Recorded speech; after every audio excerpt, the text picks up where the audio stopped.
hai zum van gin Christian ke pakai tu na o gin ye ihi na hoda la a buat chong gam ding ai ko he pakai an san na sao phong ting le akul va lâu pia la ding i lâu pi na va chơi không đi mình nga đi này câu dình nguy chiều hít tế bắc khai in lô sẽ mất chung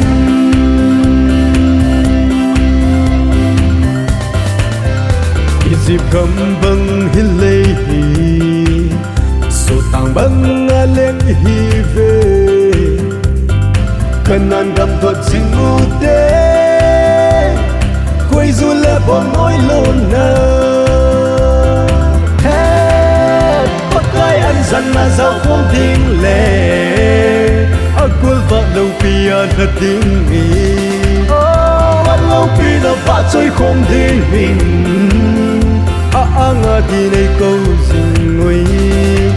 chiều hít tế bắc khai in lô sẽ mất chung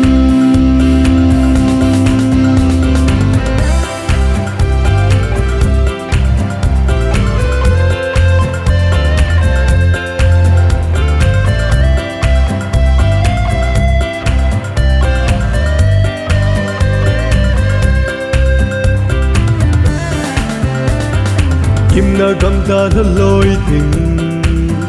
nộp na dây là ngay isa đi mu tim ti na lâu đi khen na giống mong ta lâu đi bắt ai ăn dân na sao không tiếng lệ akul va lâu pia là tiếng ý lâu pia là va chơi không đi mình nga đi này câu dình nguy chiều hít tế bắc khai in lô sẽ mất chung bắc khai ăn dân là giàu không tiếng lệ akul va lâu pia là tiếng ý lâu pia là va chơi không đi mình nga đi này